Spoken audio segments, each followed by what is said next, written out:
a dumpy little office in West Covina, California, it's the Foobar Show!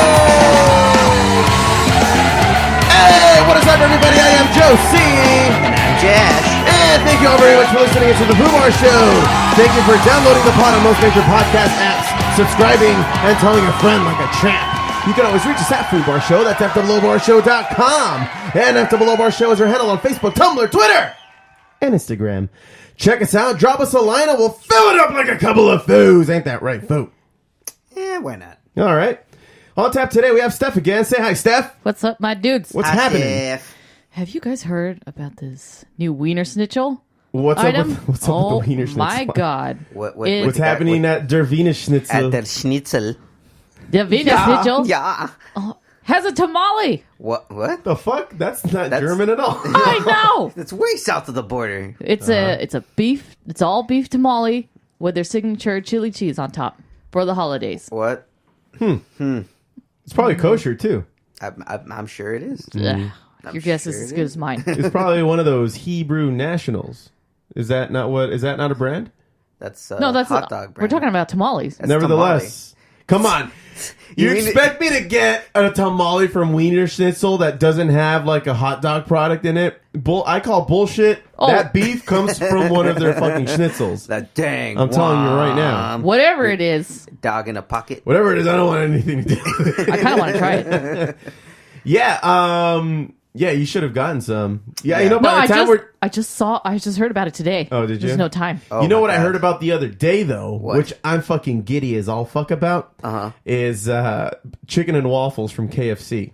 What? Yeah, and then they drench it in Mrs. Buttersworth. It was whoever's doing the Colonel these days on the commercials, because they switch him out every now and again.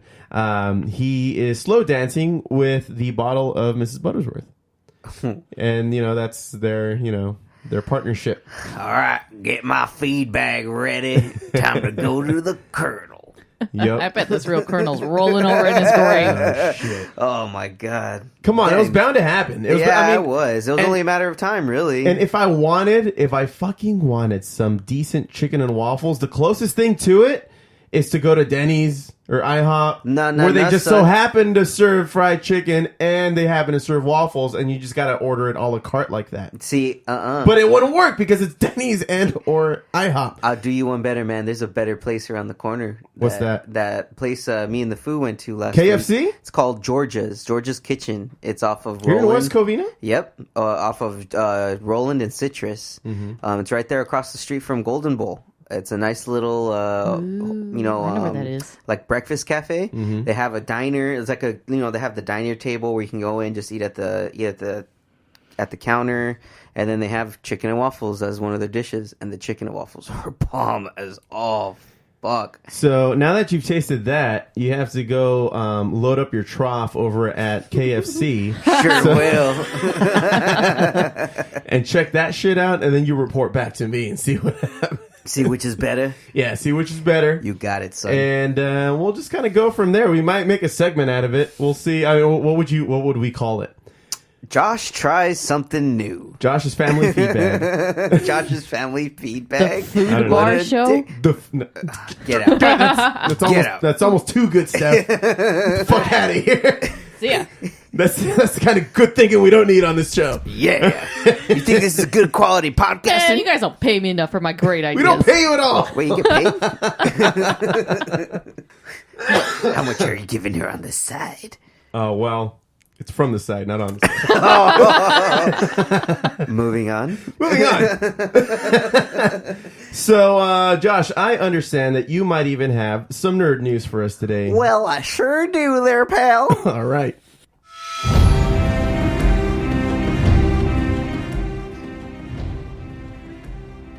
Nerd News is brought to you by Amazon. Do you shop on Amazon? Would you like to support the show? Well, go to foobarshow.com. That's FOOBarshow.com. At the bottom of the homepage, click on the Amazon banner, bookmark it on your browser, and do your regular Amazon shopping from there. Doesn't cost you a thing. You're just supporting the show. Please support the show. Support the show, everybody. For God's sakes. Throw us a goddamn bone. I'm sleeping on a piece of cardboard. Wait, that's a different reason. Anyway, in nerd news, Is it shaped like a woman? Does it have a hole in it? I plead the fifth Several on the rest holes, of you this say? conversation. All right, man. Oh, God. My eargasm commercial was not supposed to come to life. Oh, you bastard. Continuing in nerd news. Uh-huh. As we had discussed previously about, Dragon Ball. The upcoming Dragon Ball movie, Dragon Ball Broly, that's going to be coming out in January 16th here in the U.S. And it'll be Is it already out in Japan? It'll be releasing in Japan December 14th. Oh, okay. Yeah. So that's coming up. Yeah, so it's coming up. Sometimes when they release it in Japan, like they'll still simultaneously release the sub here. It's just the dubbed version, the English. Oh, they're gonna version. dub it? Yeah, it's gonna be on. I have feelings about that. The Are they still going to use the same voices? Oh, yeah, as they always use for Dragon Ball. Yeah, okay, then I might be all right with that. Like Sean Schemmel, Christopher Sabat, all of them, all the original voices and the current voices for English and Japanese will be returning for the movie and for the upcoming story arc, which is what I wanted to get to today. Right. So recently, found this article on comicbook.com. This one is by Megan Peters. It's a new Dragon Ball Super arc has been announced. So it looks like, basically what she's saying, in a matter of weeks we're going to get the film, but also it's been revealed that there's going to be a new arc coming. 1 second, Josh. All right, go ahead. Let's fighting love. Back to you. Sorry, I had to. Dickhead. So what a lot of people don't know is that the actual TV series right now is ahead of the manga, the books. Oh, okay. So in the TV series, as I think I showed you guys the last episode, they just finished something called the Tournament of Power, which basically is there's 12 universes. There's basically 12 parallel universes, and universes that equal up to 13 are matching universes. So they're like parallel opposites. So 6 and 7 are the universes that have Saiyans. Except in one universe, in Universe 6, the Saiyans are like warriors of justice for the galaxy. But in Universe 7, they're space pirates. Oh, and shit. that's where Vegeta and Goku are from, Universe 7. Oh, and wow. they meet, and in the tournament, they meet other Saiyans that are from the other tournament. And so have we always had this parallel universe feature with Dragon Ball? Just recently, just with when they brought Super back, that's when they expanded, the multiple universes or the parallel universes. Because before it was just galaxy, you can go to heaven. It was like you explored heaven and you explored hell a little bit. This one expanded it tenfold, and it was even bigger because you had 10 people from each individual universe participating in this Tournament of Power, and whoever lost this tournament, the universe got erased from existence. Oh, wow. So this is basically the arc that's coming. It's going to basically wrap up what happened at the end of Tournament of Power, where everyone else is at. And they're kind of hinting that it may in fact just be a long form retelling of the Broly movie. Huh. So they did this in a similar fashion with Resurrection F and Battle of the Gods, where they gave you an hour and 30 movie, and then when they did the season, it's like a 15 episode arc. So you get more story within it, you get more backstory, and you get to actually see everything rather than just slowly grind out. Right. So they're saying it may be that, or it may be something different, but all indications are pointing to it may end up being we'll get a retelling of the Broly story. So what is the Broly story? So right now, for the synopsis for the upcoming movie, Dragon Ball Broly, this is the story of a new Saiyan. Earth is peaceful following the Tournament of Power, realizing that the universes still hold many more strong people yet to see. Goku spends all his days training to reach even greater heights. Then, one day, Goku and Vegeta are faced by a Saiyan called Broly, who they've never seen before. The Saiyans were supposed to have been almost completely wiped out in the destruction of planet Vegeta. So what's this one doing on Earth?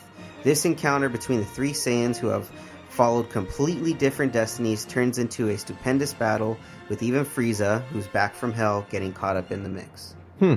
So basically, Broly, in this new storytelling, he's just completely a mystery, but his past is going to link directly with Goku's and Vegeta's. Interesting. All of them are going to somehow have a connection we're like rooted on Planet Vegeta, and it's going to come together at the very end. But they're saying that Broly's not necessarily a bad guy in this. Okay. Because in the original movie, Broly was being mind controlled by his dad, but only because Broly had all this power, and if he let it all out, he went insane. Did they draw him like LeVar Ball? Broly? He's controlling his son and shit. Oh! Someone's got to make a meme out of that right now. Oh my God! I gotta get on this. You gotta get on that, man. Yeah. First. No, bro. It's not like that. At least in that movie, what his name was Paragus. He was trying to get revenge on King Vegeta and Prince Vegeta for trying to kill Broly, and so he uses Broly's like immense power, and because Broly didn't know how to control it at the time, he put like this mind control thing on him to kind of keep him in check, and only like release his power when he wanted to. But in that movie, when he saw Goku, he went insane, and like the evil, like the true evil, came out of him. Oh wow! But they're saying in this one, it's going to be a little different. That he's not necessarily going to be evil. That it's mostly going to be his dad kind of influencing that, and maybe he may be like an anti-hero. Yeah, it could be. It sounds like it. Yeah. I like what you're saying. I have no idea what you're talking about. I'm just kidding. You know exactly what I'm saying. Don't you look at me like I'm crazy. I've seen it all. I know. So yeah, look forward to that. The movie actually comes out again January 16th. Keep a lookout. They may, Fandango usually or Fathom events sometimes will hold like private screenings when the sub comes out in December. Yep. So just kind of keep a lookout. They may sneakily throw that in there. So in other major nerd news, everyone here is a Game of Thrones fan, right? Nope. Yeah. Nope. Yep. Everyone Yep. everyone that matters. Holy shit. Is this not my show? Not anymore. Oh, man. Okay. Well, I'm out of here. Wait, come back. I don't know how to run the machines. So the final season of Game of Thrones is just months away. And as HBO... HBO recently, revealed that it's going to be the series will premiere in April. And a lot of people were kind of concerned because it's going to be a shorter season. Normally it's like a 10 episodes. 10 episodes, and this is going to be 6. I think yes, Like but I think the episodes are longer. That's right. David Nutter, Game of Thrones director, confirmed every episode in season 8 will be longer than Nutter. 60 minutes. That was my porn name in college. Longer than 60 minutes? No, Nutter. Oh, God, no. That was the movie I was in. Oh. That was a very boring movie then. Very boring. What are you talking about? You just need 5 minutes. I never watched porn more than 5 minutes, man. Yeah, well, it was one of those made for women type of porns where it's just like it's got to be drawn out with a story and shit. Right? Who died? Right? Some murder Somebody's mystery. in a coma and somehow he gets a boner. I don't want to talk about it. Wow, this gotta... If you want to watch it, just, look it up. This is how much he doesn't like Game of Thrones. He'll just change the subject. Anyways, back to Game of Thrones. So when participating in a Reddit Ask Me Anything thread, David Nutter... Yeah. Okay, there you go. Got out of your system.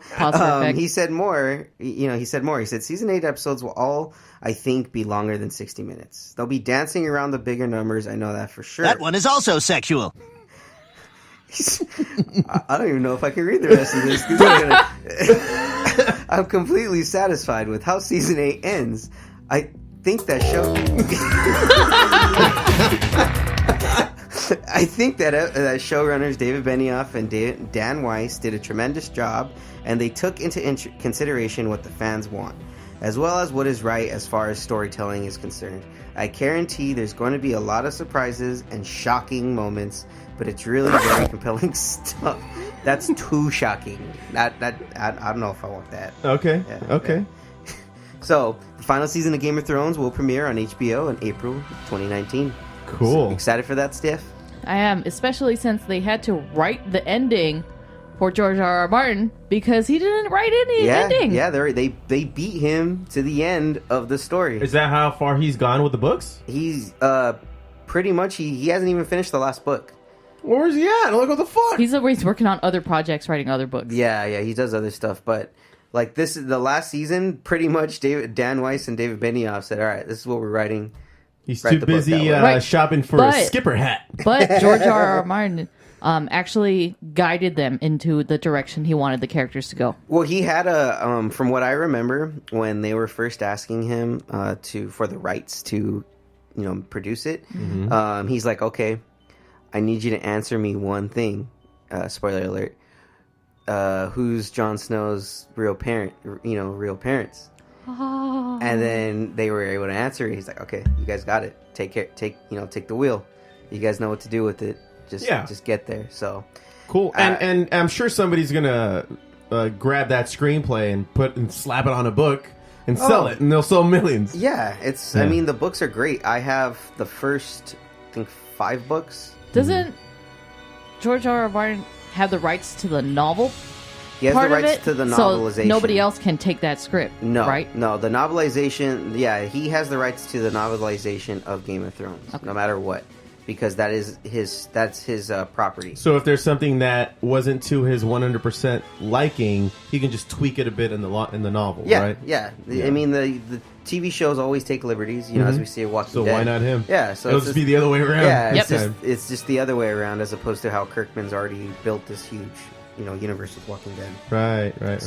Yeah, it's gonna be dope. I can't wait. I heard a lot of these upcoming episodes are gonna be shocking. Even the first one, a lot of people are gonna be shocked. So I can't wait. I just hope it's not like a Glenn moment, and I'm gonna be so upset for like the rest. Well, of the it's season. Game of Thrones. You never get attached to No your one's safe. character. I know. No one's safe. Well, that's it for me, nerd news. I'm gonna go cry.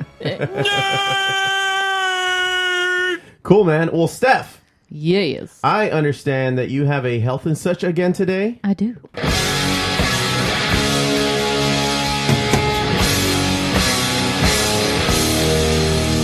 Health and such with Steph. What's up, my dudes? Hi, Steph. Hi. California is on fire. Hell yeah, Sure it is. is. Jesus, it's bad. Hey! Yes, shut up, Krusty. Yeah, it's bad. Fucking all of Malibu is burnt to a crisp. Pretty much. Yeah. Yep. Pretty much charred. It's Houses are gone. It's getting old, man. Lives it's have getting been fucking lost. old. It always happens in the fall of every year when, like the leaves are turning color and everything's drying up, and then some asshole has to spark some shit up, or it's a down power line. Like, why? Where are the preventative measures to, like, keep this from happening? It fucking sucks. Yeah, it's... Like, it happens every fucking year. Budget cuts. No, you know what? Not even. No, I am not even kidding. No, that's really what it comes down to. I mean, when you don't have... I mean, you see how long it takes for anything to get done in the city. So, Yeah. I mean, it's plausible why it Do could we need happen. to get Elon Musk on this? We sure do, man. God damn it. Come on, man. All right. It's in his neck of the woods. He's Fine. gotta- Well, Fine. the fire is scorching the earth, and that can potentially bring up once buried harmful substances. Oh. I'm talking about radioactive material. Son of a bitch. No. We're gonna die. Are we going to die? We're gonna die. Death is 100%, which is Yeah. when. Right. So what do you got for us? So Los Angeles Times reports state regulators and outside experts are tamping down concerns from advocacy groups about the Woolsey fires, which is the most recent one, which burned part of the Santa Susana Field Laboratory nuclear cleanup site, saying it likely posed no risk to the public beyond what is normal for wildfire smoke. So this was a test site, let me see, for radioactive material. And Katie Vetter, a professor of nuclear engineering at UC Berkeley, said the potential danger of any radioactive material spread into the air by the fire would be outweighed by the health effects of smoke and particulates. So she's saying that the smoke itself is worse than the radioactive material. Shit. But Jeez. there are residents saying, no, we want a second opinion. We want an independent contractor testing all this stuff. Because right now it's the local, it's a picked person pretty much Yeah. telling the residents that they're going to be safe. You got appointed a lawyer and you Yeah. still went to jail. Yeah. Yep. Yeah. Yeah. Always get a second opinion, people. And so they've sent toxicologists out there saying, no, it's fine. But the system was supposed to be, or the site was supposed to be cleaned up in 2007.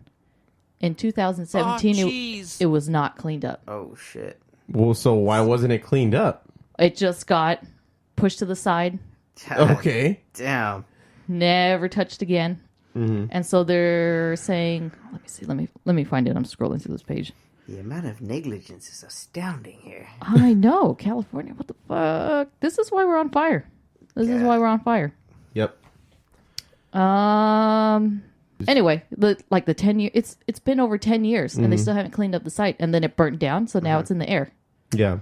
On some lighter news, though, did you see that story about how Dave Grohl took his entire fucking grill set, took it to like the nearest firefighter station? I did. And he just started barbecuing for all the firefighters there. Dang. Yeah, if you guys have seen that, what is it, Sonic Highways, that documentary series on HBO that he did?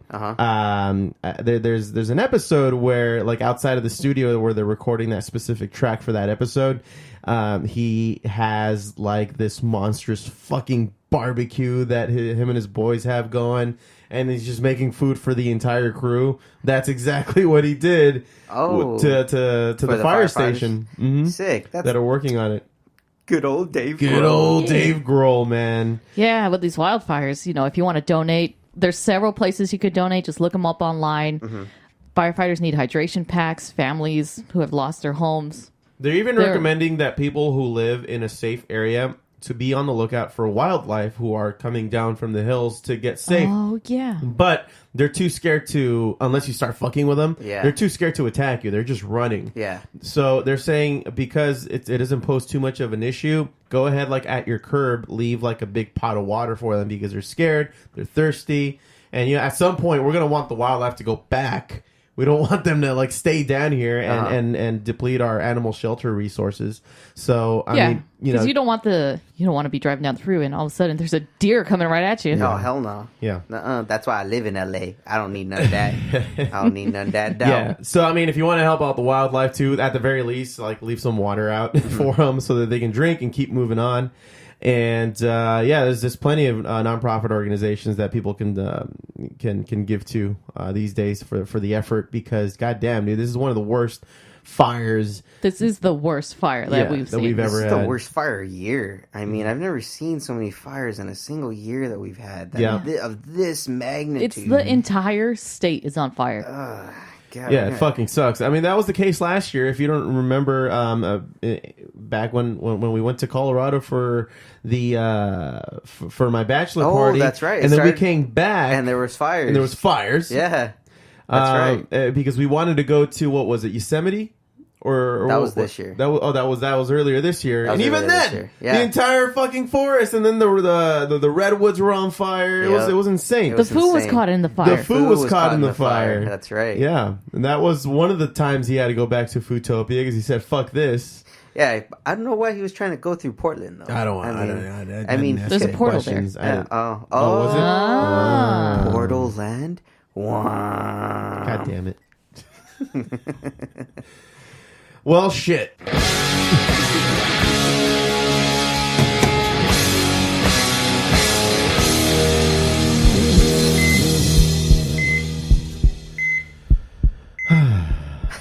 Well, at least when we come back from the break, we'll talk sports. We'll have Banddkid, a friend that we made from Arizona, talking about his shit over in Arizona, and we're going to be talking about some music, and it's like a half anniversary for a very special musician of mine. So when we come back from break, that's what we'll do. All right.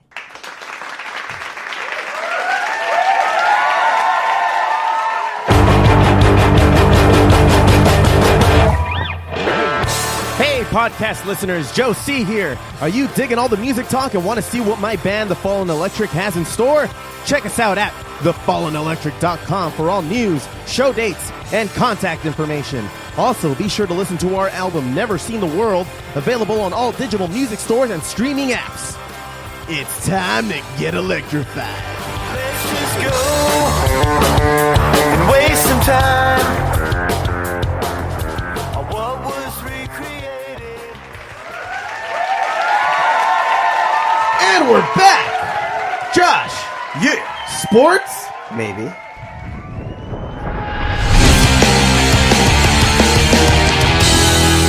Sports with Josh.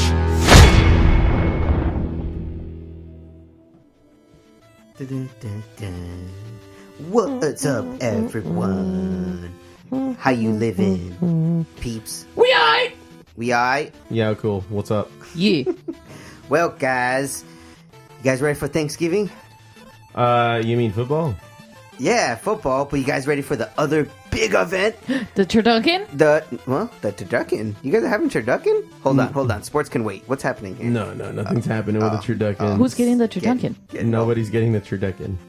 Getting my hopes up. Man. I don't have a fryer. We need to invest in a fryer. Yeah. A you're right. Foo Bar Show fryer. That's what we need. Yeah. Well, taking donations. Oh, shit. Wait. Got FooBart already. We have Anyway. a link on foobarshow.com for PayPal if anybody wants to donate, and you can come over and have some turducken. Back to you, Josh. All right. Well, thanks, guys. Well, also happening around Thanksgiving is the Tiger Woods Phil Mickelson match. The match of two heavyweight golfers that'll last 6 hours. So they're going to be mic'd? Yeah, they will be mic'd. I'm sorry. Did you say 6 hours? I don't know. Maybe. Look, I'll jump into the tail end of that. So, the match is going to be an 18-hole match play. It's going to be played at Shadow Creek Golf Course in Las Vegas, Nevada. And it's going to be played the Friday after Thanksgiving, the 23rd. You can get it on pay-per-view, on Bleacher Report Live, DirecTV, AT&T Uverse for only $19.99. Jesus. And the funny thing about this match is, I mean, they're gonna talk shit. These guys, like, they have a real rivalry with one another. Okay. But they're gonna be playing like side bets during the match. So like Phil will go up to Tiger and be like, "Hey, I bet you I can hit the green like $8,000." So they're gonna do shit like that throughout the game, and obviously all the proceeds will be going to charity, to the charities of their choices. But HBO has actually started off this week by doing like a little 24/7 HBO sports series on Tiger Woods and Phil Mickelson. And I guess Phil Mickelson used to like to try to get into Tiger Woods' head all the time. Yeah. So I got a funny little story here of when Phil Mickelson during a celebrity pro-am messed with Tiger Woods by having dinner with Tony Romo. Let me play this for you here. You want to turn down that bit? Oh, yeah, sure thing, man. There we go. There have also been pairings with less at stake than others. Like the Pebble Beach Pro-Am a few years back, when Phil saw a path to getting under Tiger's skin. His partner that week was Tony Romo. And that night, before the final round, Saturday, was a big dinner that Jim Nantz put on, and I got seated next to Tony. And we had this great night, had a lot of fun, but I knew that it would bother Tiger that I had dinner with his partner. Tony knew this would also bother him too, so he said to his caddy, "Don't mention that I had dinner last night. Phil, don't even bring up the dinner." We're on the first tee. I tee off, Tiger tees off, and I wait before I walk off because I want a distance between me and Tony so I could say it loud enough. So as we're walking off the first tee, I yell, "Hey, Tony, that was so much fun last night. I loved the dinner. That was the greatest." And Tiger goes, Savage. and looks right at him. And you see Tony say, "There were a lot of people there. It was a really big deal, a big function, and it was a random seating." Anyway, so those are a couple of little funny moments. Fucking Phil Mickelson going the psychological route. I like it. Fucked with him. He fucked with him. I hope I'm kind of interested to see, if anyone's gonna actually buy this. Let me know. I'll go over. I'll pitch in $5. So what do you take at a golf pay-per-view? I mean, it's not buffalo wings, is it? I mean, you can. No, man, it's cheese and crackers and a nice... And wine and And a metal. Nice wine. And a nice Chianti. Yeah. Jesus. Seriously, I don't know. I mean, I would just treat it like a regular, good old fashioned sports viewing. Yeah. Chips, Should we do it? beer. Should we buy it? It's Black Friday. I mean, you guys really want to go out there and shopping on Black Friday? Nope. I gotta work. Ah, Sad. sucker. Well, in other news, speaking of HBO, I know we were fans of the Larry Sanders Show, starring Gary Shandling. Sadly, he did pass away a few years ago. But recently, Judd Apatow, released a HBO documentary called The Zen Diaries of Gary Shandling. And so He was Buddhist, right? I believe so. Yeah. I believe so. That sounds right. Don't quote me on that, but I believe he was. Yeah. So in this story is coming from ESPN. It's called Fight Club with Better Jokes. Inside Gary Shandling's Secret Pickup Game. So this is by Ann Peel. This is going to be appearing in the November issue of the ESPN magazine. Okay. And so during his 40-year career, Gary Shandling created two of the most iconic, influential TV series of all time. It's Gary Shandling Show and The Larry Sanders Show. Well, during the 25-year run of weekly Sunday games until Shandling's death at 60... Oh, I'm sorry. I skipped a page. Shandling worked on something else, a pickup basketball game. So during the 25-year run, he had a 25-year run pretty much of just pickup basketball games every Sunday. Oh, shit. That included a bunch of celebrities. Sarah Silverman, Sacha Baron Cohen, Will Ferrell, Brad Pitt, Adam Sandler, and Crazy. Judd Apatow, who directed, the Zen Diaries of Gary Shandling. Uh-huh. But Shandling's was not a Hollywood game. Participants weren't allowed to network there or talk about it afterwards. It was Fight Club with better jokes, says Shandling's writing partner, Sully McCullough. The players respected this to protect the singular refuge Shandling carefully constructed. So you had names like this one... Sully McCullough, she's a writer of The Tonight Show with Jay Leno from 1997 to the end. Jay Roach, director of the Austin Powers movies, he said that he lived in this little cul-de-sac there, and the front gate was popped open with a rock for everyone to go in to go play the game, to go play the pickups games. Yeah. Another one, let me see, David Duchovny, who guest starred on Shandling's on The Sanders Show, played basketball at Princeton in 1979 and in Shandling's games from 1995 to 2008. This dude played 13 years every Sunday pickup game at Gary Shandling's house. Fuck. Yeah, and he said the court was built into a hill. There was a wall behind the basket that kept the hill from kept it from falling down the hill into the court. It was considered poor form to actually try to throw a bounce pass off the wall if it happened to hit the wall. Gary would say, the wall is in, but he would also say, my head is in. So pretty much Gary would just try to fucking bounce the ball every which way he could. Yeah. But there are other names too. Al Franken, former U.S. Senator. He said, Alan Zweibel once swiped at the ball and broke my thumb. I went to the doctor and got the plastic cast they put on your thumb that looks like a thumb. The doctor said, okay, it's probably as swollen as it'll get, so I should give you another cast that's about the size of your thumb when it's not swollen. How big is your thumb when it's not swollen? And I had to show him my other thumb. I wasn't very confident in that doctor. Yeah, when the doctor has to ask. Time to get a second opinion. Right. So, also Gary Kinnear played from 1988 until the filming of Borat.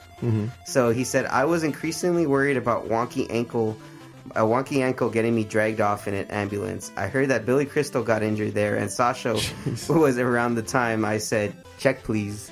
Did they go to that quack doctor again after that happened? Probably. He probably had him on site. He probably is The Dr. house Nick. doctor. Yeah. The house doctor, man. And so even Bob Costas played, dude. So this is the last quote I'm gonna say. So this is what Bob Costas said during this interview. So he said he blew it in his lone game in 1995.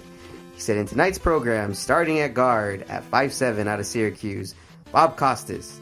And Franken responded, he's not 5'7", by the way. And Costas said, let's say 5'7", because what the hell, I deserve a break. The one thing I could always do well was shoot.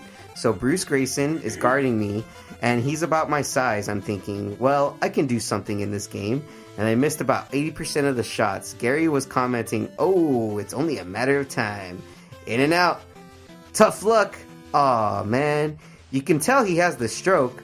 But then it became, I changed my mind. Don't pass it to him under any circumstances. So it seems like it was pretty fun. Like that's a pretty dope thing to have. Like just a little private pickup game. Yeah. You know, or all that. So That's crazy, where everybody gets hurt and sent to the hospital. yeah. And don't go to Dr. Nick, guys. Stay away from Dr. Nick. I like the rules of that. It's like, don't talk about it. Don't talk about it. Yeah, because nobody's ever heard about it until now. Exactly. Funny Fight Club. That's what it's called. Funny Fight Club. Funny Fight Club. Funny Fight Club. Well, other types of fight clubs, the NFL, our Right. favorite NFL. So we're gonna do our picks today, but first I had some news regarding one of the games coming up. It involves our Chiefs and our Rams. That's Oh, right. I heard about that. Yes. So We were just talking about it on the last podcast. So tell everybody what happened, Josh. So, as I had mentioned in the last podcast, they were planning on, playing in Estadio Azteca in Mexico City, like they do every year. Well, that kind of changed this year because, yeah, the field is trashed. Yeah, they had a concert 9 days ago or 9 some days shit like ago, that? and then they've had soccer matches in between that concert, So that field regularly. is trash. It looks destroyed. Like, if you look at it, I'll see if we can post the picture online. It just looks like people took chunks out of the grass in every which way. Yeah. I mean, homeless people look like they were living on here. The amount of divots and stuff. That must have been a gnarly fucking concert. I wonder who played that got so rowdy. I don't know. And how did they not plan on this happening? I mean, we knew the schedule for this back in March. Mm-hmm. So this was extremely poor planning on the, whoever manages the Estadio Azteca. But, yeah, I mean, so the NFL was concerned. So, they had to make a decision on what they were going to do as far as where they were going to play.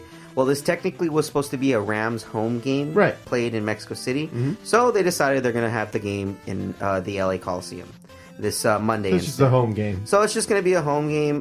The Rams actually went to Colorado Springs to train for the high altitude that they were going to be facing in Mexico City. Oh, so they're going to be jacked. So they're in Colorado Springs right now. Yeah, and so they're going to come. The owner of the Rams, Brian Demoff, he was on the Mason and Ireland show today on ESPN and ESPN Radio 710.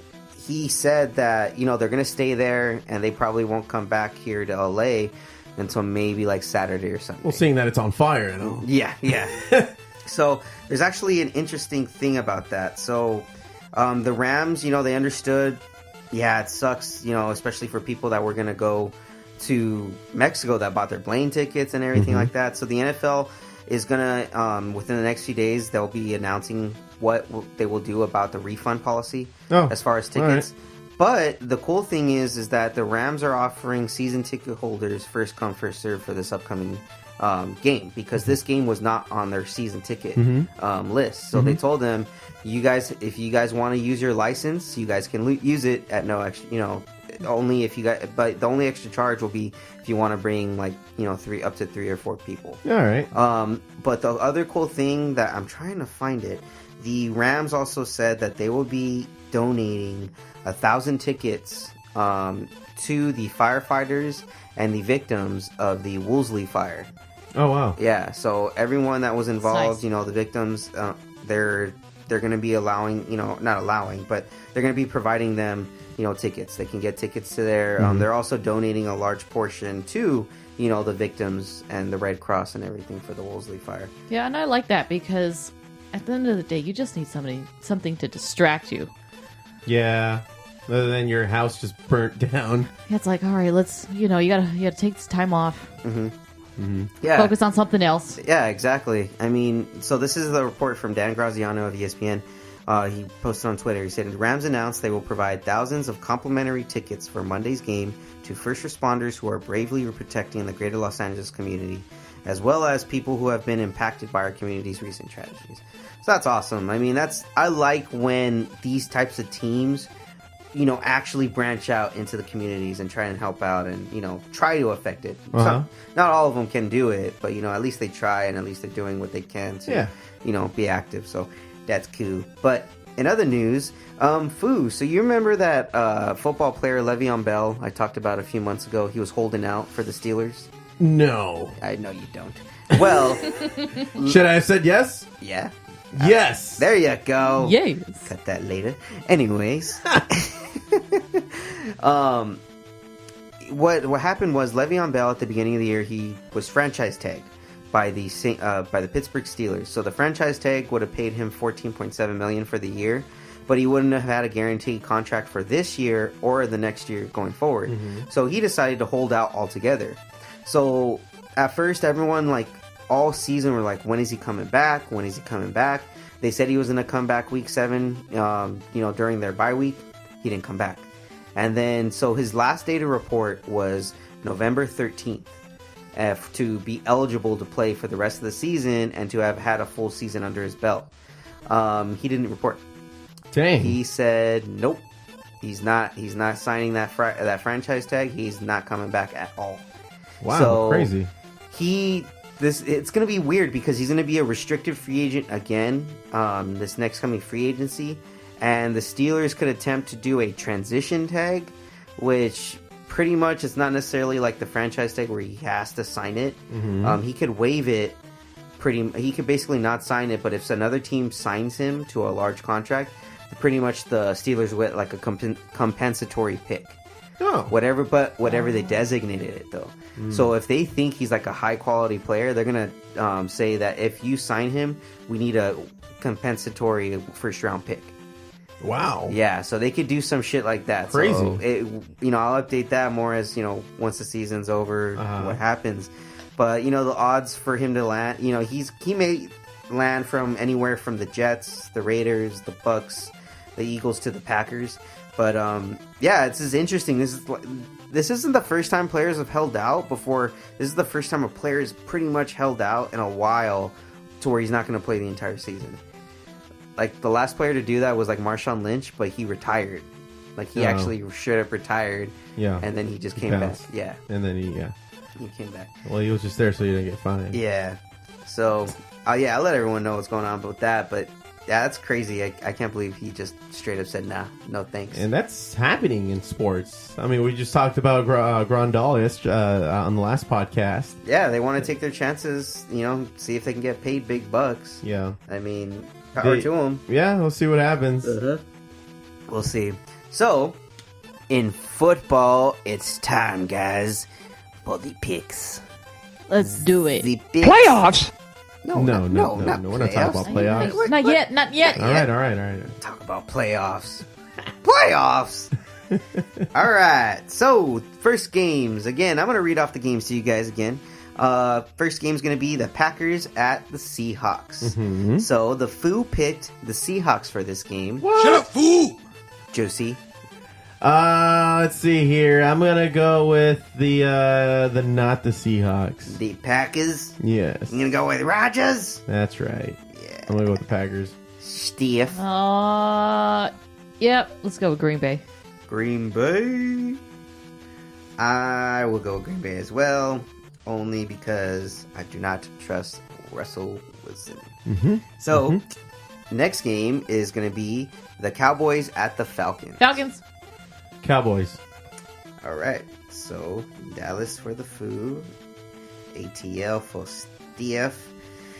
Oh, the Foo picked Atlanta as well. I'm gonna pick Atlanta just because fuck the Cowboys. I know, but I think they're day. gonna beat the Falcons All day. No. Okay. I don't want to believe it. All right. I don't want to believe it. No. Next game, the Titans at the Colts. The Titans. The Titans. For me, please. Did the Titans win? Yes, they did. They beat last the week. Shit out of They beat the Patriots. shit out of the Patriots. Yep. Yeah, they're looking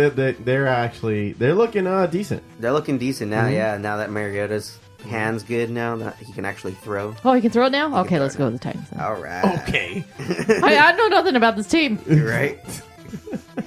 I will go with Indianapolis only to keep in line with the Foo, because he picked Indy as well, and I do not want him to get an advantage. Next game, the Texans at the Redskins. Huh. The Foo picked Houston. Okay. Oh, let's see here. Yeah, I'm gonna agree with him. Houston. Stiff. Texas. Texas. Ass. I'll pick Houston as well. Seems like a no-brainer. And then next, the Steelers at the Jags. Ooh. Wait, did the Steelers win that? The Panthers? Yeah, they beat again. Yeah, they beat the shit out of them, right? Panthers. Yeah. You know what? I'm gonna go with the Steelers. Smart move, man. Smart move. Yeah. Stiff. They don't like cats. They beat the shit out of the kitties. Damn kitties. Jags. Jags. Ooh, she's going with the pusses, man. I mean, the Jags. The Jags. The Jazz. The Jags. Yeah, Jags. I'm gonna go with the Steelers as well. All right. Just because, I mean, they just fucking beat the shit out of the fucking Yeah. Panthers, man. Yeah, let's see if they can do it again. Next game is Vikings at the Bears. And this one's actually going to be really close because the Vikings offense is starting to kind of look pretty good. What'd you say, Foo?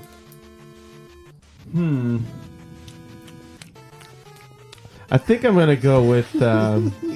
Wait, that's moist. Let's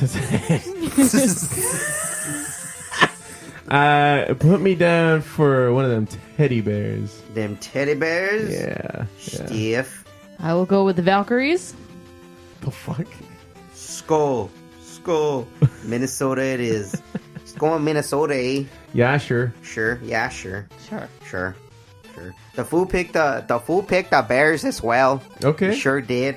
I'm going with the Bears too. I gotta say that Midwestern accent is one of the worst accents Oh, you betcha. in the fucking. You The Bears. betcha. You know, I went to Minnesota once. Christ. Oh boy. Everyone talk. Yeah, even a Mexican lady. A good old. Fuck you. You know what? We should go there and ask them why they are the way they are. Okay. They're the nicest people in the world. They're not gonna care.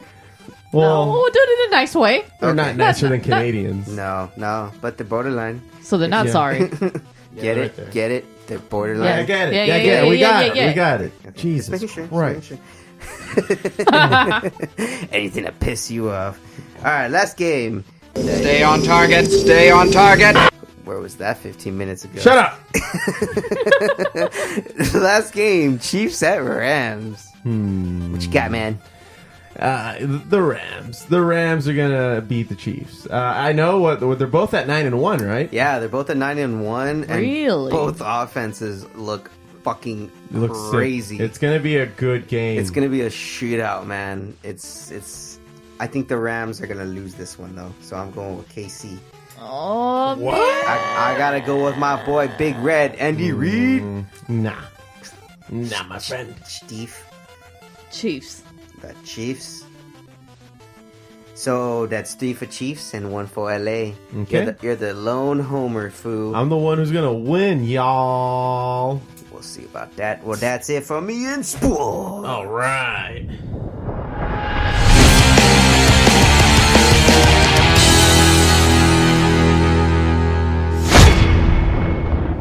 Well, let's check out another joint report, shall we? You want weed? Give me some. I'll smoke you two under the table.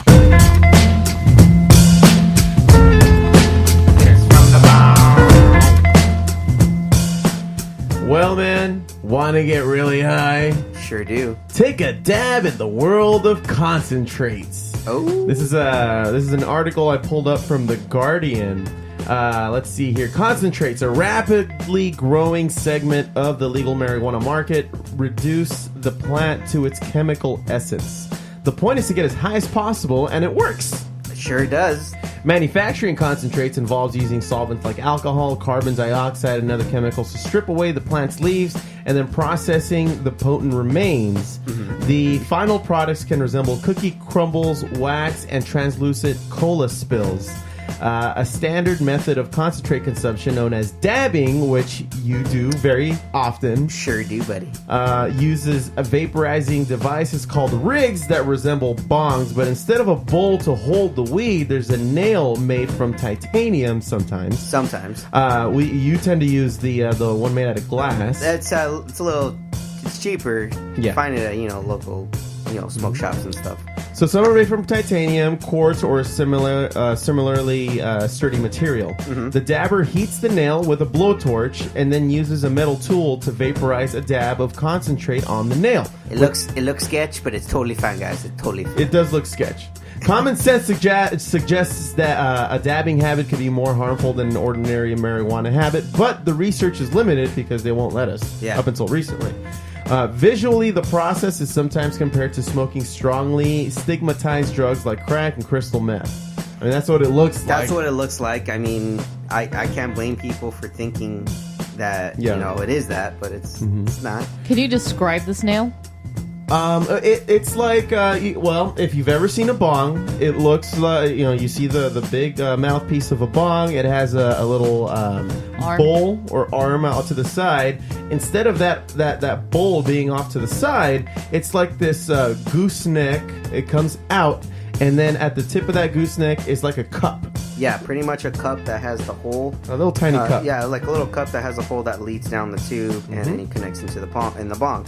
So usually when you heat that up, you heat it up, and then you get your concentrates. You let the concentrates kind of melt slightly, and then you dab it in, and then it vaporizes, and you smoke it. So, the anatomy of a dab rig. Sure, yep. And now you know. Well, for years, dabbing has been considered an outcast subculture within the misfit world of cannabis, with so many companies angling to associate themselves with moderate use for functional adults. Many want nothing to do with dabbing unless your name is Josh. Yep. But as cannabis consumption has moved into the mainstream, dabbing has followed. Today, a number of portable devices aim to deliver an intense high of dabbing concentrates in a more user-friendly way. At cannabis industry parties, there's often a dab bar where attendants fire up the rigs and wipe off the mouthpieces after every use. I know we did that. Yep, yeah, we did that over in Colorado. Machines called e-nails allow users to set a rig to the exact temperature to maximize the vapor and flavor. On YouTube, there's a lively competition among brain surgeons and rocket scientists to see who can inhale the heftiest dab. Dang. So we gotta check that shit out at some point. Oh, yeah. Yeah. Strong West Coast weed can approach 30% THC. Concentrates, which dispensaries sell by the gram, range between 60 and 80%, but they can be even stronger. Yeah, which hell is yeah, they fucking can. intense. Dude. One form is called crystalline, and it's reportedly 99% THC. The oil in increasingly ubiquitous vape pens can also be 70% or higher THC, but it's vaporized in smaller doses. I mean, you take little puffs off of a vaporizer off a pen. Yeah.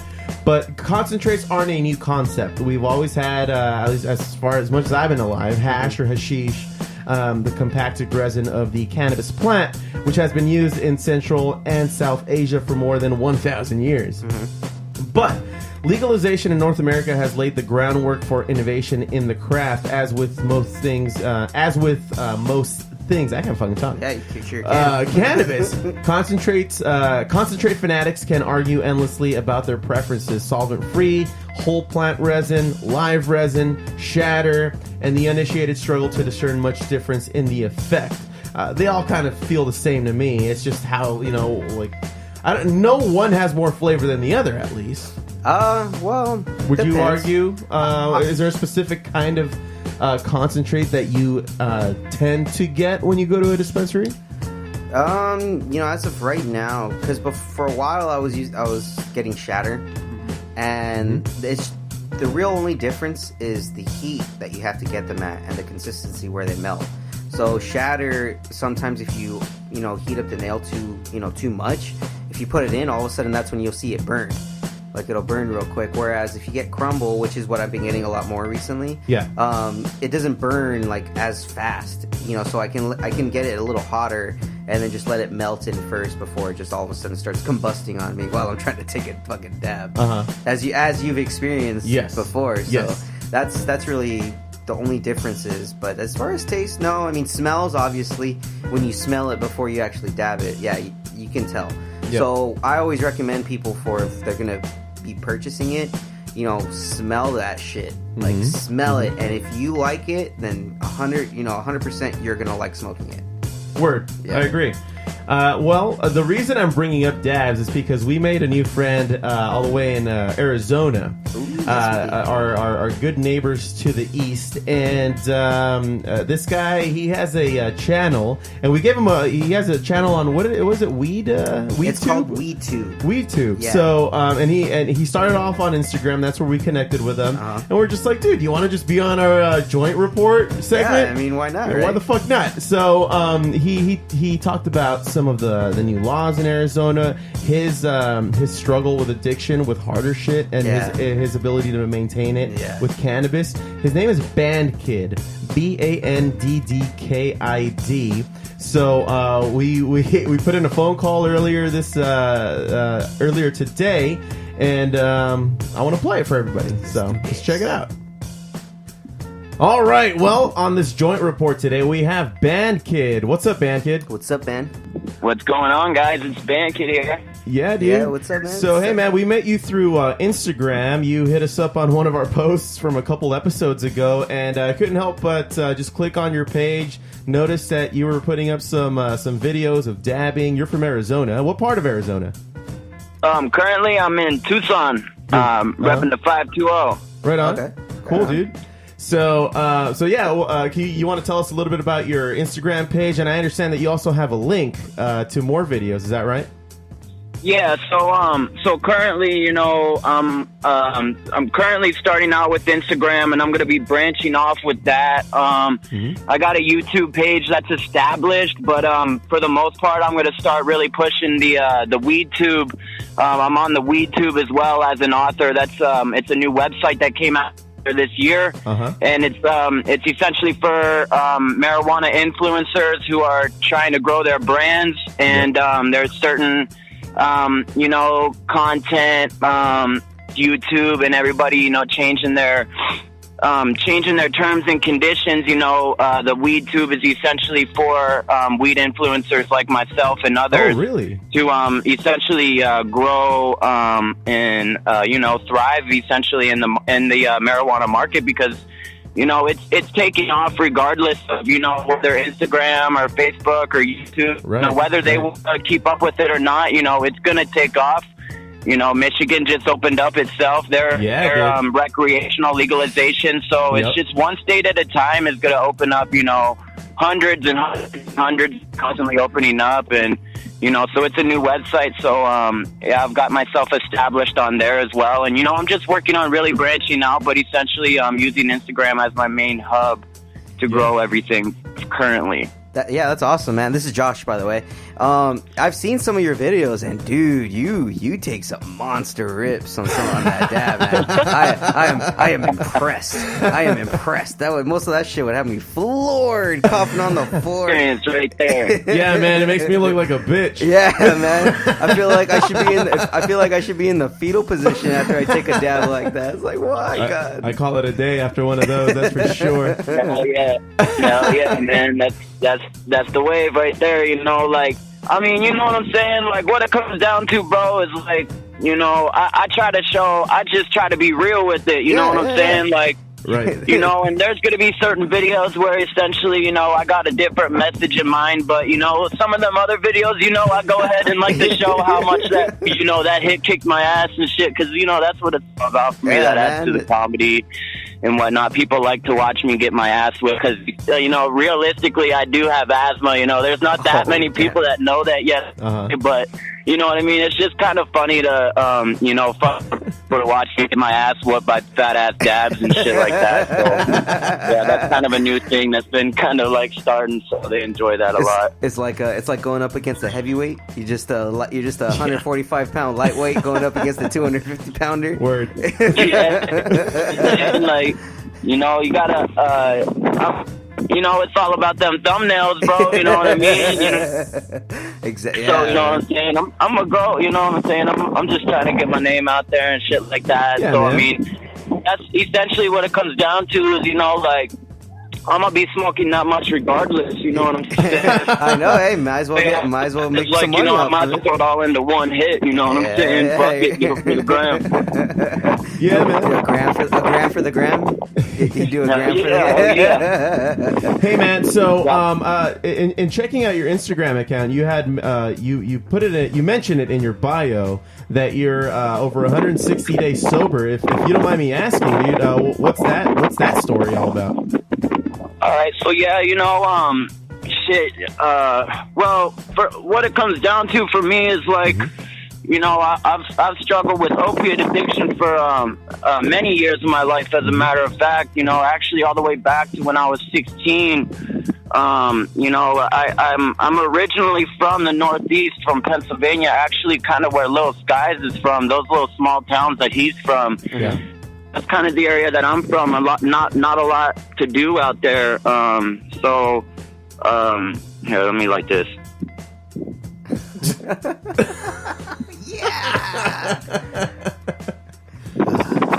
No. So what it comes down to, though, for me is like, you know, I guess, you know, people, places, and things, you know what I mean? I got into a little bit of the wrong crowd at a young age, and, you know, really got into the opiates from a young age, and I guess, you know, what it came down to for me is I just had the hardest time really, you know, accepting that shit had control over my life.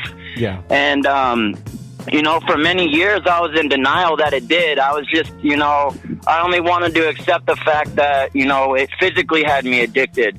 But, you know, the portion of it where it had control of my life, I didn't want to admit that part of it. And, you know, it took me a long time to really, instead of, you know, in and out of detox, that's no life to live either. So, you know, when I finally went ahead and went to rehab, that's really what difference for me. And when it came down to, you know, being an influencer, any sort whatsoever on Instagram or, you know, like this is something that I've always been looking forward to doing, something that I've always wanted to do. I've always wanted to make an influence on people. Yeah. It's just that, you know, I've always been too consumed within my, you know, my own problems. And that's something that, of course, yeah, I'm still overcoming, you know, day by day. But, you know, it definitely gets easier, you know, with more time under my belt, that's for sure.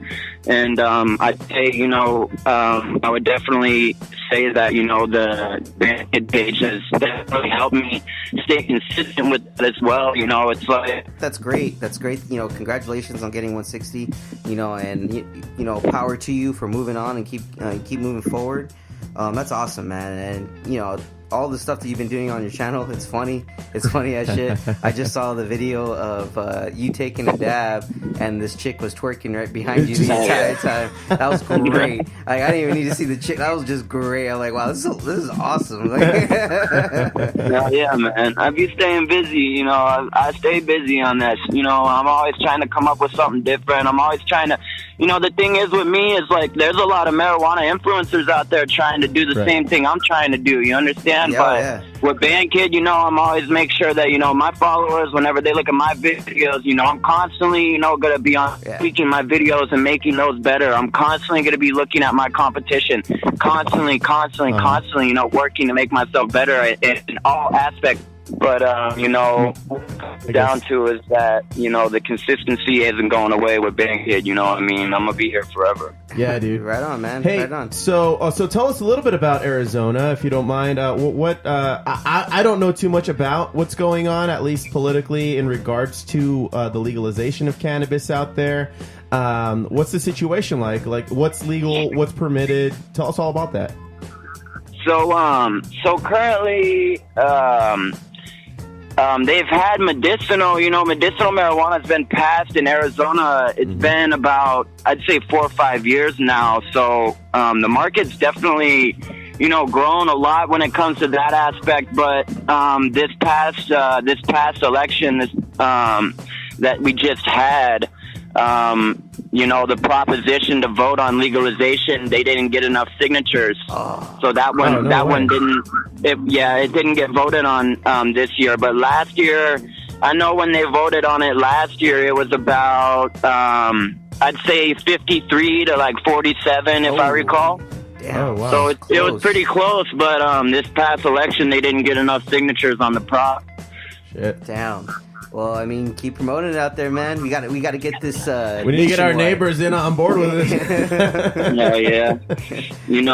I'm gonna be here, and I'm gonna hopefully be making my way over to the Bay Area. Mm-hmm. I'd say come early 2019, anyways. So. Okay. I mean, I'm going to be making waves here for as long as possible, and if anyone wants to jump on board, they can, but you know what I mean? This wave's going to be just getting bigger, and, I'm going to be, moving on to Cali where the market really is opened up, and I can really start, getting some things together. I already got a few people out there that we're going to have a couple collaborations between each other for right now, but, we're really going to be working with each other whenever I can actually get over there in that area, you know what I mean? Yeah, absolutely. Well, hey, man, so you just told us about your overcoming your addiction. So how has the use of cannabis assisted with that in any way? Well, I'd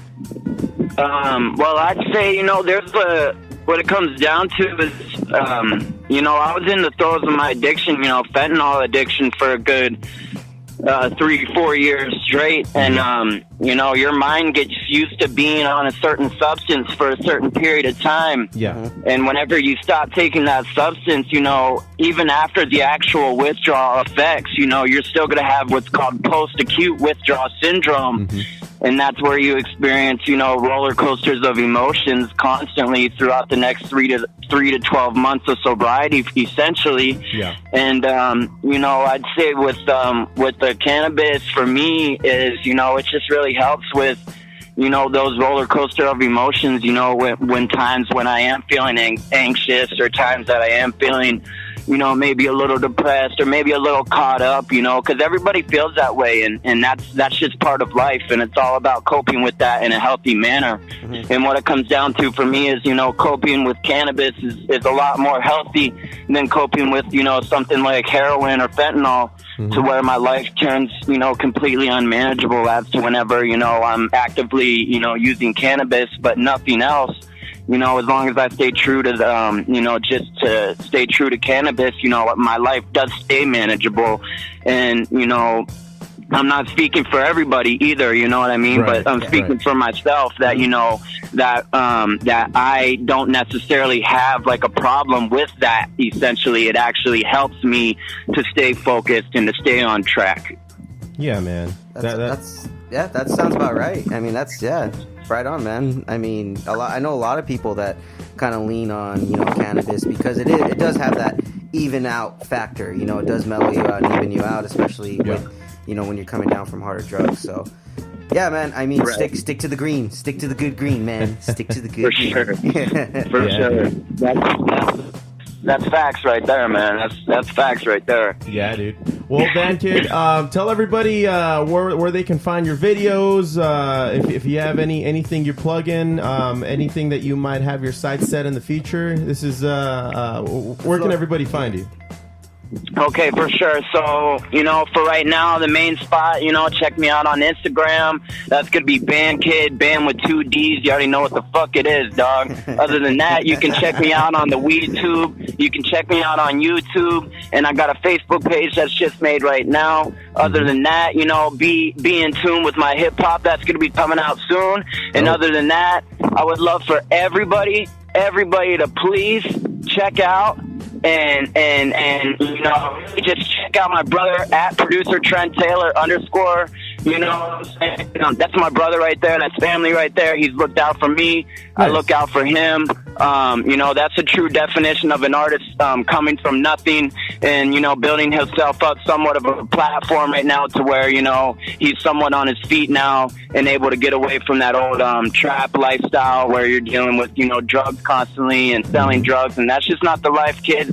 I'm telling you right now, that's just not the life, man. So, I would love for everybody, if you fuck with Banddkid, I would love for y'all to check out at producer Trent Taylor _ You can find him on Instagram. You can find him on Spotify, iTunes. You can find him on any music streaming platform worldwide. Dope. So, other than that, you know what I'm saying? Y'all can fuck with me. You'll be seeing daily videos, daily dads every day. You already know what the fuck it is. Hell yeah, Hell dude. yeah, Banddkid. Right on, man. Well, thanks a lot, man. Yeah, man. Thanks for being on the Fubar Show. We look forward to your continued growth, man, and we'll touch base soon, dude. Hell yeah, guys. We really appreciate you guys. Hey, man, fuck with Fubar. Fuck with my man, Fubar Show, www.fubarshow.com. That's right, You already man. know That's what right, the fuck man. it is. That's right. All right, man. All right, brother. Take care, brother. Have a good night. All right. Dab gang. Yeah, man. So that was Banddkid, man, all the way from Tucson, Arizona. Dab gang, son. Dab gang. Dab gang? Dab gang, man. Dab gang. That's my new hashtag now. Hashtag dab gang. All right, that's going on every podcast now. Hashtag Dab gang. Hashtag dab gang. Lambo. Yeah, dude, this guy was super cool, man, and he, it's awesome that he was able to open up about his own addiction, about how I mean, he traded his addiction probably, or his consumption of some kind of substance with something else, that being cannabis. But I mean, what?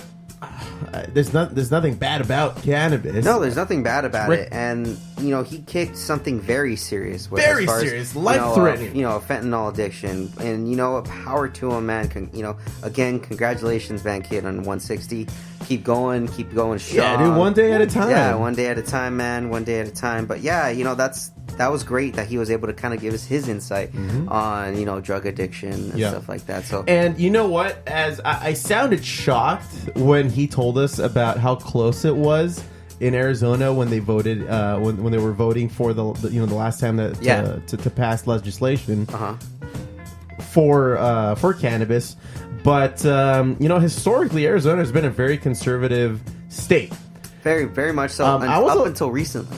Really? Yeah. The new you didn't hear about this? The new senator for Arizona after the recounts, the Democratic representative won. Oh wow! And she is the first bisexual, openly bisexual senator. Oh, they went all out then. Yeah, they went all out. Like if we're gonna get a liberal in the office, it has to be a bisexual and a woman. Yep. All right, Congratulations, Arizona. Well, there you go, Arizona. Yeah, so keep hope alive, guys. Keep hope alive. You'll get legalized marijuana soon. Yeah, man. And so everybody follow Banddkid. That's BANDDKID on Instagram, and again, that's on weedtube.com is where he's going to be hosting most of his stuff moving forward. I think. His link is www.theweedtube.com /user/Banddkid. You can find all his stuff there, as well as other influencers. I'm gonna check that out, see what kind of content they got going on. Yeah, no kidding. It's probably like a Twitch for weed. I mean, shit. Well, dude, that does it for the joint report. Smoke weed every day. Dab gang. Dab gang. Yeah, dude. So last but not least, we got the music highlights.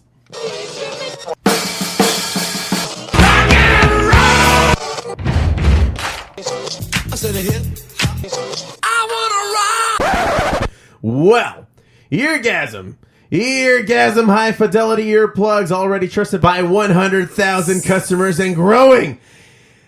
Enjoy your favorite activities without worrying about damage to your ears. Keep the noise to a minimum, but still hear people talking and hear music with clarity. Discreet design, and it comes with a lightweight aluminum case for easy transport. Click through the banner at FooBarShow.com to get yours and help support the show. Eargasm! Put it in your ear. Yeah. What do you got for us today, Josie? Well, today I wanted to highlight something very special to me. Oh? Yeah. So today, actually, let me make sure that I have this right, because today, as we record this, today is November the 13th. Exactly a year ago tomorrow, November 14th, and I had to check the poster behind me here. Steph and I went to the LA Forum to go check out Temple of the Dog. Oh. Temple of the Dog is one of the best bands ever to have graced the face of the earth. they only came out with one album. And they are also a super group. It is essentially present day Pearl Jam plus Chris Cornell. Are you sure it was 1 year or 2 years? I think it says 2016 on that there. That was those 2 years moved pretty quickly. God damn it! Well, the 2 year anniversary, nonetheless. 2 year anniversary of us checking out Temple of the Dog. It was a pleasant surprise to hear that they were going to come back and perform. It was the 25th year anniversary of that album being released. And the reason Temple of the Dog came together, present day, the present day lineup of Pearl Jam plus Chris Cornell came together to make this Temple of the Dog album is because of their buddy Andy Wood. Andy Wood was the front man for Mother Love Bone. That's the band that Stone Gossard was in prior to being in Pearl Jam. Okay. A hell of a front man too, and if anybody has ever heard the albums that Mother Love Bone put out, it's very good. It's very good. It's grunge when grunge didn't exist yet, and they didn't know what to call it. So So imagine this. Imagine grunge with a hair metal influence. It was crazy, and it worked. I enjoy the shit out of them, but their buddy Andy Wood, and because they're all from Seattle, they're all very tight. Yeah. All those bands in Seattle were very tight, and then they all blew up. At least all the better ones that did, at least. So they wrote this song, Temple of the Dog, because that was a specific lyric in one of Mother Love Bone's songs. Okay. So that's why it's called Temple of the Dog. Go figure. But one of the songs, the first song on the album, as a matter of fact, is called Say Hello to Heaven, which is directed at Andy Wood, who passed away previously. But I'm going to play it today because it's for my man Chris Cornell. Oh, getting and emotional. I know, man. And this is Say Hello to Heaven by Temple of the Dog.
So nice.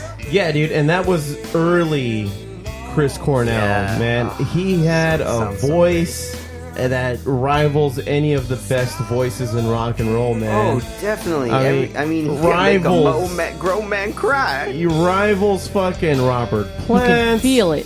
He rivals any of the greats, dude. He's up there for sure. You know, no question. There's a song of his. When he was doing his solo stuff, I believe it came out in 2008, 2009. Scream. Have you heard of that song? Yeah. That I like that song. I feel like that's you don't hear that one a lot, but maybe we should kind of feature that one.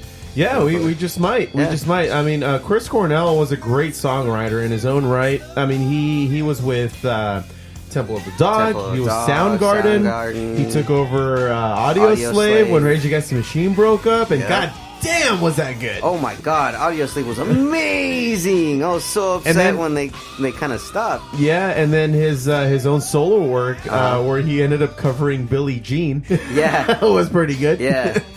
But his whole work was great. I mean, they even used it for a Bond movie at That's one right. point. That's right. For Yeah. Casino Royale. Yep, Yeah, he was. that's right. He was this opening song for that one. And man, when we saw him live, it was an experience. It was great. I mean, he almost, to me, he's the most animated guy, at least not in towards the later, the end days of his life. But there was some kind of aura around him. Like, it's fucking Chris Cornell. He's belting out all these tunes. We're watching Temple of the fucking Dog. Yeah. And by the way, Temple of the Dog, for one song, includes Eddie Vedder. Yeah, for that's Hunger right. Strike. Hunger Strike. Yes. That's one of the songs that my band, The Fallen Electric, covers whenever we can. Nice shameless plug, man. Yeah, thanks. And Humble man, brag. It's a humble brag. Humble brag. I do the Chris Cornell part, believe it or not. Oh Yeah. wow. Huh. Yeah, yeah. Who So shut up. Yeah, when you're watching Temple of the Dog, there's an aura around Chris Cornell, and it pulls you in. And everything just kind of fades away. If you have any problems throughout the day, it My just God. goes away, and you're enjoying it, and you're immersed in his music and his voice. Yeah. Damn. I'm so sad I couldn't get to see this before. Yeah, Or his dude. untimely demise. And I mean, I gotta say, one of my favorite Soundgarden songs is "Fell on Black Days." Oh yeah. That's a good one. That's a good one. Anything on Super Unknown, that's probably one of the best albums ever written by any band Yeah, ever. that's fucking That's sick. definitely in my top 25. I have to say, I love Spoon Man. Oh that's yeah. solid. There's a guy playing the spoons. Yeah. Yeah. It's fucking great. Have you heard the acoustic for that? No, It's I on. haven't. It's on the Super Unknown 20th anniversary album. They had the acoustic, the raw recording, and you can actually hear the dude. Just mostly, you hear the spoons, and then you hear it's like played on acoustic. It's like with the steel strings and everything. Yeah. It's fucking sick. You guys gotta check that out. It's on That's Apple cool. Music. Yeah. And then one of my favorite songs, when he did Audio Slave, was "I Am the Highway." Oh, That's a badass song. That one. Was And let me amazing. check out his vocal range. God damn.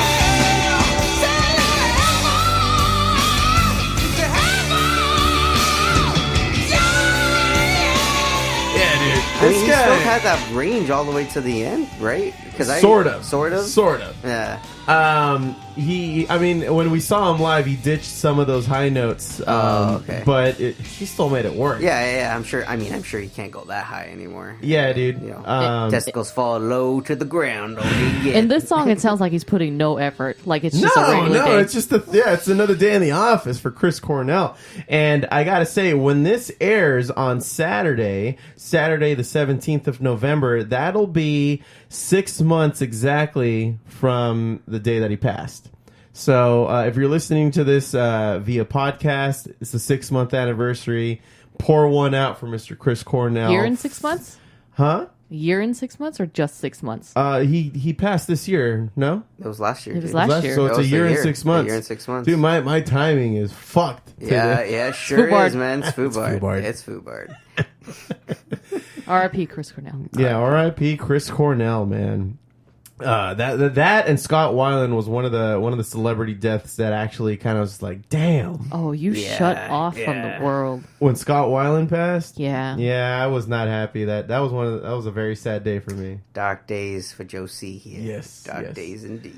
But I got 2 more tracks for you guys to lighten the mood. Oh, you better. I'm feeling down as a motherfucker. Well, this track came out this year. In fact, it's scheduled to be released next year. Okay. So this is 2019's song called "Come For Me" by a band called Sunflower Bean. The EP that they're putting out is called "The King of the Dudes." So here's "Come For Me" by Sunflower Bean.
do you think of that, Josh? So it has like a Prince feel with the way the guitar is and the backbeat. You know that. Oh wow, I wouldn't have gone there. That's But what all I right. got. No, I'm just saying that at least as far as background, the music, or as far as the lyrics goes and the sound, it kind of sound. I know you guys are gonna hate me for this, but you know the people that sing "We're the Kids of America." Jesus Christ. that's the sound I'm getting from this. I mean, it's a good song. I like it a lot. But I just can't help but think, we're the kids of America. Whoa! The sounds? Just the that's not the sound. just the vocal, the sound of the vocalist, like how they sing the rest of the chorus. Right. It just sounds very similar as far as my. I forget who sings that. Who sings the Kids of America? You remember? All right, let's look. All right, we're all looking this up. Let's see who wins. Kids in America, I believe it's called. Where are they? Kim Wilde. British singer Kim Wilde is the one who sang that. Matter of fact, fun fact there, Josh. The reason I know what the fuck you're talking about is because my old band, The Bar Show, when the fellas try to make money playing 80s songs, that's one of the 80s songs they picked. And after, 5 solid shows of playing 80s? nothing but 3 hours straight of 80s covers, Jesus. I'm like, guys, I can't do this anymore. I hate it. I hate it so much. Oh my God. And it's funny because a lot of my friends who have known me for all these years and have seen the Bar Show from back in the day, like this is over 10 years ago, they're just like, yeah, you were in that 80s band, right? I was like, no, did we really get branded like that? You guys got branded as an 80s band, man. Because our original shit was very alternative, very grungy sounding. Nah, 80s, you're done. So when I tell people that were around from back then that I know that I hate the 80s, they're just like, get the fuck out of here. You were in an 80s band. I was like, dude, that was only a span of 6 months, and you guys will never let me live it down. Forever a black mark on your record, man. I hate it. As long as you are a musician, you'll forever be known as an 80s guitarist. How does that make you feel, man? I don't know why I'm alive right now. There's no reason to breathe. And then that's that. Well, Hi, Steph. Oh, right, yeah. So you're taking over the Foo Bar show, right? I guess so. Just make it clean, kill them outside. All right. Save the equipment. All right. Well, this last track that I brought for today is a track that came out this year. It's by a band called Big Spring, and it's off of their single Slappy. This is a song called Slappy.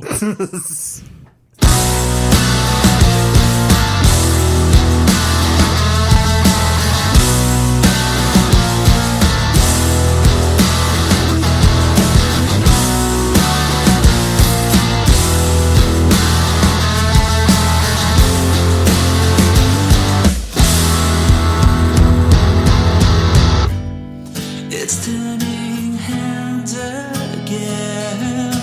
Tick and tock is in my nature. You want to eat your cake and build it up and have it again.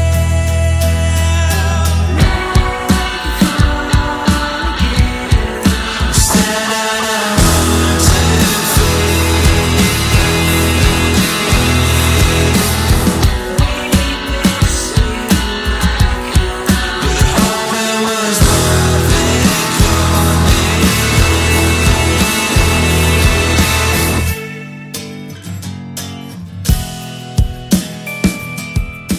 So I picked this one because it has that very grungy feel about it. I like It's I mean, you can disagree, but I was thinking the Toadies meet Soundgarden. The Toadies. I don't think I'm familiar with the Toadies. The Toadies sing that one song, the only one song that really made them famous, called Possum Kingdom. And I can feature that on the next podcast so you can see what I'm talking about. Okay. But the Toadies were a good band from back then. But this is a new band that sounds like that. And I'm very optimistic with the way rock and roll is going because it's going back to the shit that I listen to, really. You're not getting a Tom York kind of sound from this guy? Holy shit, a little bit, not really. I see where you're going. Maybe Tom York maybe just Smashing musically. Pumpkins. Yeah. Musically. Yes. Musically, yes. Musically, it sounds very much like Radiohead. And then I don't know, the vocals sound a little like Tom York at certain points, but I can see where you're getting the Billy Corgan Smashing Pumpkins kind of. It's not that nasally to me. No, not the voice. Not the voice, the back. The music itself. Music. This is dope though. What's the name of this? Slappy? This is Slappy by Big Spring. Slappy. Well, again, I'm very optimistic with the way music's going these days. Hopefully, this takes on the mainstream and we're able to rival all this mumble rap that we're hearing these days. All these SoundCloud fucking rappers that we're hearing come out. That'll die. Okay. If Crunk, stop though. If Crunk, died away. Then that only lasted for what, a couple of years? Like 3 years, I think. Yeah. Remember there was crumping, the dancing where they fucking punching don't remind the air. me. Yeah. No, the mumble rap will eventually die down because you have the rappers like Kendrick Lamar, J. Cole, guys that actually have substance. Logic. Logic actually came out with a new album called Young Sinatra 4. Which, by the way, didn't he get the entire lineup of Wu-Tang? He sure did. For a song? I want to feature that. Thank you for reminding me. I want to feature that song. It's called Wu-Tang Forever. Shit. Yeah, nice. next song. It's Wu-Tang plus Logic, pretty much. Pretty much, dude. Forever. It's fucking sick. Like, Logic opens up the song, obviously, but then the rest of the song's just straight Wu-Tang. Yeah. You hear the RZA, the Jizza, the Ghostface Killer, man. Killer. You hear all of them, man. Wu-Tang Forever. Wu-Tang. Well, this took a turn. Yeah, sure did. But doesn't it always? Well, let me know when you have it available, and we'll go ahead and feature it on one of the following I saved podcasts. it so we can do it the next podcast. Awesome, man. So tune in next week on Thursday. So that we can check out the RZA, the Jizza, the Ghostface Killer, and the rest. Right here on Gilligan's Eye. So, Josh, I understand that... Let him finish. Yes. No, fuck off. No, go ahead, man. No. Wait, what's happening? Nothing was happening. Really, I was just trying to fill some time because I was looking for the appropriate track. You're welcome. Thank you very much for listening into the Foo Bar Show. Thank you for downloading the pod on most major podcast apps, subscribing, and telling a friend like a champ. You can always reach us at Foo Bar Show. That's FOOBarshow.com. And FOO Bar Show is our handle on Facebook, Tumblr, Twitter, and Instagram. Check us out, drop us a line, and we'll fill it up like a couple of foos. I've been Josie. I've been Josh. And for Steph and Banddkid, signing off saying, don't be a dick.